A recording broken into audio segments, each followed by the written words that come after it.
Selamat pagi, siang, atau sore Pak Untung. Sebelumnya, perkenalkan nama saya Brian, NRP 3203125014, dan ini teman-teman saya. Dan saya Jonito Farah Sunarjo dengan NRP 32030250028. Perkenalkan, nama saya Sherlita Puspitasari dengan NRP 32030250042. Perkenalkan, nama saya Felicia Amalia Chandra dengan NRP 32030250044. Di video kali ini, kami dari kelompok C akan menampilkan aksi toleransi, yaitu berbagi kepada sesama.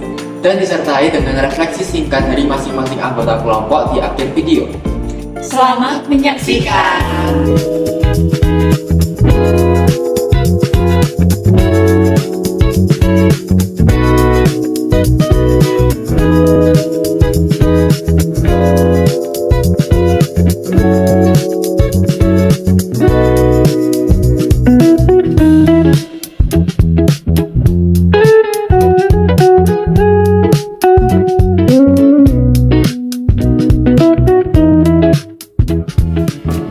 Saat membagikan makanan, interaksi tatap muka yang terjadi adalah momen paling mengesankan. Dari tatap muka tersebut, kami dapat melihat senyum dan rasa syukur dari mereka yang menerima. Kegiatan ini bukan hanya tentang mengisi perut yang lapar, tetapi juga tentang mengikis batasan yang dimana kita menghilangkan sekat sosial, ekonomi, dan bahkan agama dalam suatu aksi kemanusiaan. Lalu yang kedua, melatih empati. Kita dapat merasakan sedikit beban yang mereka pikul dan terdorong untuk berbuat lebih. Toleransi sering diartikan sebagai membiarkan orang lain berbeda. Namun kegiatan ini mengajarkan toleransi aktif, di mana kita tidak hanya menerima perbedaan, tetapi juga secara proaktif terlibat dalam membantu dan meningkatkan kualitas hidup sesama, bahkan yang bukan dari kelompok kita sendiri. Dalam pandangan sosial budaya, toleransi juga dapat mengurangi kesenjangan. Meskipun tidak menyelesaikan kemiskinan secara struktural, tindakan ini secara langsung meringankan beban hidup dan memberikan harapan yang penting untuk menjaga stabilitas sosial. Lalu yang kedua, menciptakan budaya filantropi, yang dimana kegiatan ini dapat menjadi contoh nyata yang menginspirasi orang lain, terutama generasi muda, untuk ikut berkontribusi dan menjadikan kepedulian sebagai norma sosial. Dalam iman Kristen, kegiatan berbagi makanan dan minuman kepada yang kurang mampu adalah perintah inti dan perwujudan nyata dari kasih Allah yang telah diterima oleh umat manusia. Dalam Alkitab, kita diajarkan untuk berbagi dengan orang lain, terutama mereka yang membutuhkan. Dalam Matius pasal 22 ayat 39 berkata, "Kasihilah sesamamu manusia seperti dirimu sendiri." Bagi umat Kristen, kegiatan berbagi makanan bukan hanya pilihan, melainkan kewajiban moral dan rohani. Ini adalah cara untuk menjadi terang dan garam dunia, serta mencerminkan kasih Allah dalam tindakan nyata. Kegiatan ini merupakan perpaduan harmonis antara menjalankan ajaran agama, yaitu beramal, dan memenuhi tanggung jawab sosial, yaitu solidaritas. Kegiatan ini juga menjadi pengingat bahwa harta yang paling berharga dalam hidup bukanlah apa yang kita kumpulkan, tapi apa yang kita bagikan. Dalam video ini dapat dilihat bahwa kegiatan sederhana seperti membagikan makanan kepada orang yang kurang mampu bukan hanya tentang memberi, tetapi juga tentang mengakui keberadaan dan martabat sesama manusia. Aksi ini mengingatkan kita pada ajaran Kristus untuk saling mengasihi sesama tanpa membedakan. Dalam video ini, momen berbincang seperti menanyakan nama, tempat tinggal, ataupun sekedar menanyakan kabar dapat menjadi bagian yang sangat bermakna. Karena pada dasarnya, setiap manusia itu ingin didengar dan ingin dihargai. Nah, dalam iman Kristiani sendiri, toleransi itu bukan hanya tentang menjaga perdamaian antar agama ataupun menghindari konflik sosial, tetapi juga menghadirkan kasih Tuhan melalui tindakan sederhana seperti yang diajarkan dalam Matius 25 ayat 40 yang berkata, "Dan raja-raja itu akan menjawab mereka, 'Aku berkata kepadamu, sesungguhnya segala sesuatu yang kamu lakukan untuk salah seorang dari saudaraku yang paling hina ini, kamu telah melakukannya untuk aku.'" Toleransi kadang hadir dalam bentuk yang paling kecil, namun justru itu merupakan hal yang paling tulus, seperti kemauan untuk melihat keadaan orang lain dan hadir untuk mereka tanpa menghakimi.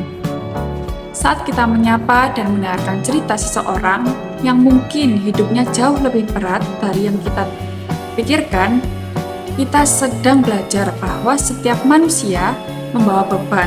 Setiap manusia itu punya kisah dan setiap manusia layak untuk dihormati. Dalam interaksi singkat ini, kita diajak untuk memahami bahwa perbedaan ekonomi, status sosial, atau kondisi hidup tidak boleh menjadikan alasan untuk menjaga jarak ataupun bersikap acuh. Melalui aksi kecil ini, kita dapat belajar bahwa berbagi adalah bentuk toleransi yang paling sederhana. Menyapa dan mendengar adalah bentuk penghormatan terhadap sesama, dan mengakui perbedaan adalah wujud kasih dan kepedulian. Melalui aksi kecil ini, kita juga dapat belajar bahwa menjadi murid Kristus berarti membuka hati bagi siapa saja, menghargai martabat mereka, dan membagikan kasih yang telah kita terima terlebih dahulu dari Tuhan. Sudut pandang saya sangat berubah waktu kelompok kami membagi-bagikan makanan dan minuman kepada orang-orang yang kurang mampu. Awalnya, saya mengira tugas ini itu cuma sekedar proyek UAS dan sebagai obligasi untuk nilai. Namun, setelah bertemu dengan mereka secara langsung, aku merasa empati yang lebih dalam karena saat kita memberikan mereka bekal tersebut, mereka itu memiliki rasa menghargai yang genuine. Di ajaran Buddha ada konsep metta dan karuna, yaitu cinta kasih dan belas kasih. Dua konsep ini mengajarkan bahwa kita lahir untuk meringankan penderitaan tanpa memandang latar belakang. Saat kita membagi-bagi makanan, saya terpikir tentang dua konsep ini. Dari sisi sosial ekonomi, saya juga menjadi sadar akan kesenjangan ekonomi masyarakat. Ada yang kesusahan untuk bertahan hidup, tapi juga ada yang kelebihan uang. Dengan pengalaman ini, aku menjadi lebih menghargai apa yang saya miliki dan juga lebih berhati-hati dalam menilai keadaan orang lain. Karena sebelum berhadapan dengan orang-orang tersebut, aku itu belum sadar kalau nggak semua orang lahir dengan kondisi yang mereka alami, namun sebuah kejadian yang menyebabkan apa yang dialami mereka sekarang. Kegiatan ini mengingatkan kita bahwa dengan berani untuk melihat dan mendengar, sudut pandang kita dapat berubah secara drastis. Toleransi adalah sikap menerima dan menghargai perbedaan yang ada di sekitar kita, baik perbedaan suku, pendapat, maupun keyakinan. Dengan bersikap toleran, kita belajar melihat orang lain sebagai sesama manusia yang sama-sama berharga. Nah, dalam iman Kristen, toleransi itu sejalan dengan ajaran Yesus Kristus tentang kasih. Yesus Kristus tidak hanya mengajarkan kita untuk mengasihi orang yang serupa dengan kita, tetapi juga mereka yang berbeda. Ia juga mencontohkan bahwa kerendahan hati dan kasih tanpa syarat kepada semua orang. Nah, ketika kita memilih untuk bersabar, tidak mudah menghakimi, dan mau memahami orang lain, kita sebenarnya itu sudah sedang menjalankan perintah utama, yaitu mengasihi sesama seperti diri sendiri. Aksi toleransi sekecil apapun itu akan menjadikan cara kita untuk mencerminkan kasih Kristus di tengah dunia yang penuh perbedaan. Dengan menghargai satu sama lain, kita ikut membangun perdamaian dan menghadirkan terang Kristus dalam kehidupan sehari-hari. Sekian video dari kelompok kami. Mohon maaf apabila ada kata atau tindakan yang kurang mengenakan. Semoga apa yang telah kami perbuat dapat menjadi berkat bagi diri kami maupun bagi sesama. Terima kasih.